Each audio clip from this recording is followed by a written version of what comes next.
All right, let's get into it. Today, we are diving headfirst into the absolutely massive world of sourcing wholesale clothing from China. Now, this is a huge opportunity for any apparel business, but let's be real. These markets are incredibly complex. You can't just show up and expect to succeed. You've got to have a smart strategy. And this right here, this is the most important thing to remember. The whole point of this explainer isn't to just throw a list of famous markets at you. It's about helping you find the perfect fit, the one market that truly matches your business, whether you're running a small boutique, a high-volume online store, or building your own brand. That really is the million-dollar question, isn't it? It can feel pretty overwhelming when you're just starting out. But don't worry, that's exactly what we're here to figure out. We're going to give you a clear map to navigate this whole thing. So let's jump in. Okay, before we even think about stepping foot in a market, we have to start thinking like a professional buyer. Seriously, this is what separates the people who build successful businesses from those who just get lost in the chaos. Getting your head in the right space from the very beginning is how you avoid the common pitfalls and actually get the best deals. Here's your playbook, your 5 essential steps. First, don't just fall for the first cool thing you see. Shortlist a few potential suppliers. Then, compare their prices for the exact same item. Always, and I mean always, confirm the little details, the fabric, the sizing, the minimum order rules. You've got to track all the quotes you get, because that's how you spot if someone's trying to overcharge you. And finally, treat every chat as the start of a long-term relationship. That's the real secret sauce. All right, let's get on the ground. We're heading to Guangzhou, the undisputed heart of China's entire apparel wholesale scene. But here's the thing. Even within this one city, there are totally different worlds. So we're going to take a tour of its 3 most important and very different market hubs. We're going to start our tour at Baima. You can think of this place as the more organized, kind of user-friendly entry point to Guangzhou. It's really perfect if you're just starting out or if your main focus is on finding higher quality, stylish pieces. So who's this for? Well, if you run a boutique and you're hunting for trendy Korean-style women's fashion that's actually good quality, Baima is where you want to be. Look, it's not the cheapest market around, but the vibe is way more organized, which means you can easily browse and compare styles without feeling totally overwhelmed. Okay, now for something completely different. Let's head over to a place that is the total opposite of Baima. Welcome to Shanghai.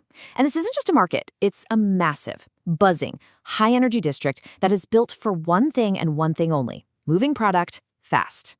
Shein serves a totally different kind of business. This is where you go if your entire game is about volume. We're talking huge quantities of fast fashion items at the absolute lowest cost possible. The quality can be a bit hit or miss, and yeah, it's always packed, but for sheer price efficiency, it is an absolute powerhouse for budget resellers. Our last stop in Guangzhou is Shenzhen, and it really hits that perfect sweet spot between the other two. It's known for being pretty well structured and having a laser focus on what's new, what's current, and what's original in fashion. The really cool thing about Shenzhen is how it's organized, vertically. You literally source by going up, floor by floor. The lower levels have more budget-friendly stuff, but as you climb higher, especially from the 4th to the 9th floors, that's where you find the really high-quality original designs that are perfect for a trend-setting boutique. And here's the super important detail you'll see here, the MOQ, or minimum order quantity. It's really common to see vendors requiring you to buy at least 5 to 10 pieces of a single style. Now, what does that tell you? It tells you this is a real deal wholesale market, built for serious professional buyers, not for casual shoppers. So yeah, Guangzhou is a giant, no doubt about it. But it's not the only game in town. So now, let's take a quick whirlwind tour of some other key wholesale cities across China, because each one has its own unique specialty. This gives you a taste of just how diverse the options are. In Hangzhou, you've got Sijiqing, which has everything from budget basics to premium silks. Shenzhen's Nanyou market. That's for high-end, original designs, aimed squarely at designer brands. Then there's Shanghai's Qipu Road, a great starting point if you're a small buyer or on a tight budget. Changshu is all about huge volume, factory direct stuff for major importers. And hey, for pure bargain hunting, you've even got the Wuhan night market. Okay, deep breath. We've covered a ton of ground. Now for the most important part, putting it all together to find your perfect match. This is where the magic happens, where you connect what your business needs directly to the right market. Think of this table as your ultimate cheat sheet. Let's just walk through an example. Say you're building a designer brand and you need unique, high-quality stuff. Well, you'd look right at Nanyou in Shenzhen. On the other hand, if you're a big importer who needs a stable factory direct supply chain, then Changshu's your spot. See how it works? You just map your goals to the chart. And to really hammer this home, look at this direct comparison. You have Shanghai on one side, all about low price and high volume for the mass market reseller. And on the other, you have Nanyou, high price, original designs for the boutique brand builder. One isn't better than the other. It's all about which one aligns with your specific business strategy. And that really brings us to the main takeaway of all this. Finding success when you're sourcing in China isn't about luck.